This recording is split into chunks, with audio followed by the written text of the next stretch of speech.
साथियों नमस्कार। इन दिनों सोशल मीडिया पर कुछ मित्रों, शुभचिंतकों की बड़ी कृपा बरस रही है, जो सोशल मीडिया के अलग-अलग प्लेटफ़ॉर्म पर मेरी छोटी-छोटी क्लिप काटकर, संदर्भ से हटाकर मेरी आलोचना करने में और गालियाँ देने में लगे हुए हैं। मैं बहुत ही उनका धन्यवाद व्यक्त करना चाहता हूँ कि इतना प्रचार मेरे समर्थकों ने नहीं किया, जितना ये तथाकथित विरोधी कर रहे हैं और मैं इनका आभारी हूँ कि नेगेटिव ही सही प्रचार कर रहे हैं और इनके दुष्प्रचार की वजह से, इनकी नकारात्मक टिप्पणियों की वजह से बहुत नए-नए लोग मेरे वीडियो ढूँढ-ढूँढ कर सुन रहे हैं और जो समझदार लोग हैं, वो उन्हें समझ के समर्थन भी कर रहे हैं और मेरे नए फॉलोअर, नए सब्सक्राइबर इन आलोचकों की वजह से जुड़ते जा रहे हैं। मैंने रामायण पर एक कविता लिखी थी, मैं अगर राम होता। मैंने एक पॉडकास्ट में कुछ बोला भी था, उसका भी संदर्भ प्रस्तुत कर रहे हैं, उसकी छोटी-सी क्लिप निकाल के कि राजकुमार भाटी ये कह रहा है कि सीता राम की बहन थी। मैं कहना ये चाहता हूँ कि पहली बात तो मैं नहीं कह रहा, मैंने फादर कामिल बुल्के को कोट किया है उसमें। कामिल बुल्के का शोध ग्रंथ है राम कथा पर, राम कथा के नाम से, रामायण पर उनका एक शोध ग्रंथ है, जो कि बहुत ही उत्कृष्ट कोटि का और बहुत प्रमाणिक शोध ग्रंथ माना जाता है और बड़ी-बड़ी यूनिवर्सिटियों में हायर लेवल पर पढ़ाया जाता है और उसके रेफरेंस दिए जाते हैं। तो एक तो मुझे हरशंकर प्रसाद याद आते हैं, उन्होंने कहा था कि मूर्खों का आत्मविश्वास सर्वोपरि होता है। एक तो ये जो इस तरह की टिप्पणियाँ कर रहे हैं लोग, ये अनपढ़ और अज्ञानी और मूर्ख टाइप के लोग हैं, ज्ञान अर्जित करना भी नहीं चाहते। अगर कोई इन्हें बताना भी चाहे, कोई ज्ञान की बात, कोई अच्छी बात, कोई जानकारी देना चाहे, तो ये कानों में उँगली दबा के भागने का प्रयास करते हैं, क्योंकि इन्हें अपने मूर्खता के आत्मविश्वास में ही आनंद आ रहा है, ये उसमें ही आनंदित हैं।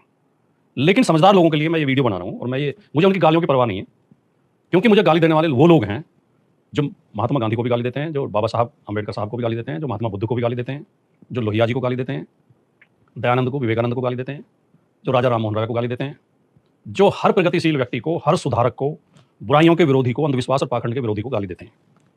गाली देने के इनके दो कारण हैं कि इनके दिमाग में कचरा भरा हुआ है, इन्हें अपनी मूर्खता में आनंद आता है। दूसरे, इनके इनके अंदर विवेक शक्ति और तर्क शक्ति नहीं है। ये किसी विषय पर तर्क नहीं कर सकते, उसका जवाब नहीं दे सकते। जब जवाब नहीं दे सकते तो गाली देते हैं। तो मुझे इनकी गालियों की कतई परवाह नहीं है, क्योंकि मुझे इनकी सीमा पता है, ये बेचारे लोग हैं। मैं इनके ऊपर ये दया के पात्र हैं, मुझे इनके ऊपर दया आती है। बेचारे लोग हैं। तो मुझे मुझे ज़रा भी फ़र्क नहीं पड़ता, ना मुझे कोई तनाव होता है, ना कोई टेंशन होती है, ना कोई परेशानी होती है इनकी गालियाँ सुन के और पढ़ के। लेकिन मैं समझदार लोगों के लिए, विवेकशील लोगों के लिए कुछ बातें कहना चाहता हूँ। पहली बात, अगर हम विश्व के 10 प्रमुख महाकाव्यों की खोज करें, सर्च करें, ये ढूँढें कि 10 प्रमुख महाकाव्य कौन-कौन से हैं जो सबसे ज़्यादा लोकप्रिय, सबसे ज़्यादा पढ़े जाते हैं, सबसे ज़्यादा पसंद किए जाते हैं और सबसे ज़्यादा प्रकाशित हुए हैं ज़्यादा संख्या में, तो उनमें हमारी रामायण और महाभारत आती हैं। वाल्मीकि रामायण और महाभारत। होमर के 2 काव्य आते हैं उनमें, जो यूनानी लेखक होमर हुए। होमर का इलियड और ओडिसी उसमें आते हैं प्रमुख 10 काव्यों में, अगर हम गिनती करेंगे तो हमारे ये 2 महाकाव्य आते हैं, रामायण और महाभारत। होमर के 2 महाकाव्य आते हैं, इलियड और ओडिसी। और एक महाकाव्य अरब का भी आता है, शाहनामा, जो फिरदौसी ने लिखा है। और कई लेखक हैं, एक वर्जिल का है, एनाइड, वर्जिल जिसके लेखक हैं, एनाइड महाकाव्य है।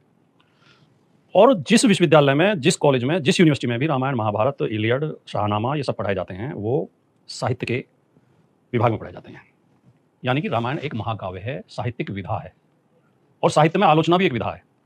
कुछ लोग सिर्फ आलोचक होते हैं जो साहित्यिक कृतियों की आलोचना करते हैं, और जब आलोचना की जाती है तो उसके जो तत्व हैं, जो उसके फैक्टर्स हैं, जो उसके अलग-अलग हिस्से हैं, उन सब पर टिप्पणी की जाती है कि सबसे पहले इसका टाइटल, इसका जो शीर्षक है, वो कैसा है, उसका अर्थ क्या है, उसका मतलब क्या है, फिर उसका कथानक, फिर उस कथानक में उसके पात्रों का चरित्र चित्रण, फिर उसके संवाद, फिर उसकी जो काव्य की विशेषताएँ, उसकी भाषा किस तरह की है, उसके काव्य में क्या-क्या, कौन से अलंकार हैं, कौन से रस हैं, कितना वो सफल है, कितना असफल है, ये सारी चीज़ें आलोचना में कही जाती हैं।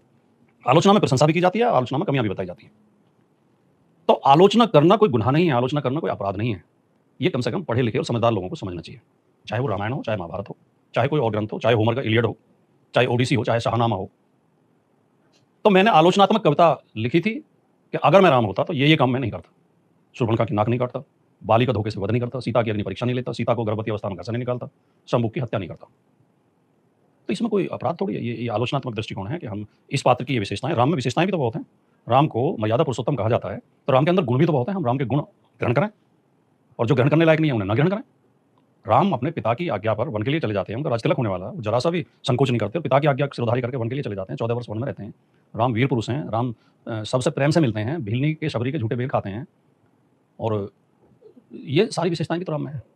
और वाल्मीकि रामायण में तो इतना सुंदर प्रसंग उसमें सब हैं, बहुत अच्छे सुंदर प्रसंग हैं कि जिनसे हम प्रेरणा ले सकते हैं, शिक्षा ले सकते हैं। तो अब मैं आता हूँ उस बात पर, जिस बात पे दूसरी जो बात है कि राजकुमार भाटी ने ये कहा कि सीता राम की बहन थी।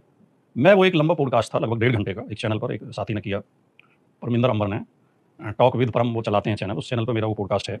उसमें उन्होंने रामायण का जिक्र किया, तो मैंने रामायण के बारे में बताया कि रामायण पर सबसे अच्छा शोध ग्रंथ फादर कामिल बुल्के का माना जाता है। ये शोध ग्रंथ उनका है, कामिल बुल्के का।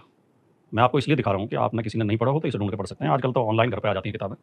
ये लोक भारती प्रकाशन से प्रकाशित है और मात्र 995 रुपये इसकी कीमत है।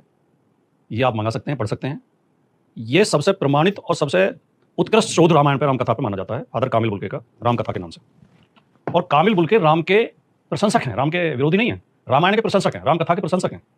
उन्होंने सकारात्मक दृष्टिकोण से शोध किया है। और कामिल बुल्के बेल्जियम के पादरी थे। बेल्जियम से उन्हें भारत में ईसाई धर्म का प्रचार करने के लिए भेजा गया था। और भारत में आकर, भारत में जब वो घूमे, लोगों से मिले, तो वो रामकथा से इतने प्रभावित हुए कि उन्होंने रामकथा को समझने के लिए, पढ़ने के लिए संस्कृत सीखी, फिर हिंदी सीखी, फिर तमिल, तेलुगु, कन्नड़, मलयालम सीखी।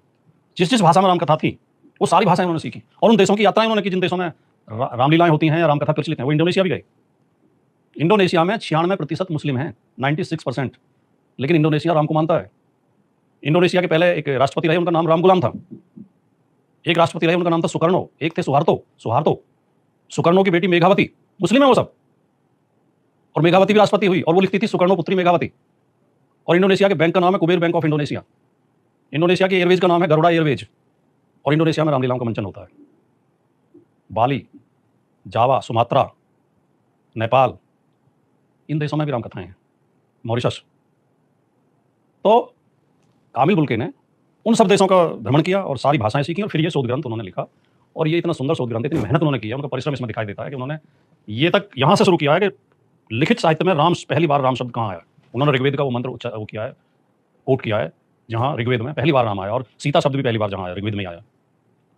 फिर उन्होंने वो कथाएं लिखी हैं, जिन लोग जो प्रमुख राम की कथाएं हैं, किस किस कवि ने क्या क्या कथाएं लिखी हैं, तो उन्होंने उनका इसमें विवरण दिया है। उसे मैं कोट कर रहा था कि उन्होंने जो दशरथ जातक के नाम से रामायण मिलती है, जो बौद्धों की रामायण है, उस दशरथ जातक में ये लिखा हुआ है। दशरथ वाराणसी के राजा थे, अयोध्या के नहीं, वाराणसी के राजा थे। और उनके 2 पुत्र थे, राम और लक्ष्मण, और उनकी एक पुत्री थी सीता। इस तरह की कथा उसमें है। और उसमें ना रावण है ना हनुमान है। तो ये मैं नहीं कह रहा, ये कामिल बुल्के ने अपने शोध में दशरथ जातक जो बौद्ध रामायण है उसका जिक्र किया कि जैनियों की रामायण में सीता को रावण की पुत्री बताया गया है। और उसे एक ऋषि की पत्नी ने श्राप दिया था कि तू तेरी जो पुत्री, मैं तेरी पुत्री के रूप में पैदा होंगी और मैं ही तेरी मृत्यु का कारण बनूंगी। और जब मंदोदरी ने पुत्री को जन्म दिया तो रावण ने अपने सेनापति को बुला के कहा कि इसे मटके में रख के और ऊपर से ढक के और इसे किसी मेरे राज्य की सीमा से बाहर जाके जमीन में गाड़ के आओ। तो रावण का सेनापति उसे जनक के राज्य में दबाया। और जनक के राज्य में कई वर्ष से सूखा पड़ रहा था, बारिश नहीं हुई थी। उन्हें ज्योतिषियों ने बताया कि अगर राजा हल चलाए तो बारिश हो सकती है। जनक ने हल चलाया, उसके हल के फल से जो है घड़ा निकला, उसमें से बच्ची निकली। और संस्कृत में सीता कहते हैं हल की, जो खूड़ होता है उसका, हल्का जो हल चलने से वो लकीर बनती है, जिसे हमारी लोकल भाषा में खूड़ कहते हैं, संस्कृत में उसे सीता कहते हैं। तो इसलिए उस बच्ची का नाम सीता रखा गया, क्योंकि वो सीता के अंदर से ही निकली थी। इस कथा में हनुमान नहीं है, रावण है, राम है, सीता है। तो कामिल बुल्के ने अपने शोध में ये बताया है कि वाल्मीकि ने इन तीनों कथाओं को मिलाकर और तीनों पात्रों को मिलाकर, रावण, राम और हनुमान, तीनों को मिलाकर एक महाकथा लिखी, एक बड़ी कथा, विशाल कथा लिखी। और वाल्मीकि रामायण में 24,000 श्लोक लिखे। जबकि आज वाल्मीकि रामायण के लगभग 48,000 श्लोक मिलते हैं, कहीं कहीं 72,000 भी मिलते हैं, जिनमें बहुत बाद में छेपक जोड़ दिए गए हैं, बहुत श्लोक घुसा दिए गए हैं। खैर, मैं मित्रों से ये कहना चाहता हूँ कि जो अपढ़ और कुपढ़ लोग किसी भी अच्छी बात पे कुपित हो जाते हैं, गुस्सा हो जाते हैं और गाली बकने लगते हैं, भैया थोड़ा पढ़ा लिखा करो। मैंने वाल्मीकि रामायण बहुत गौर से पढ़ी है और 2 बार पढ़ी है।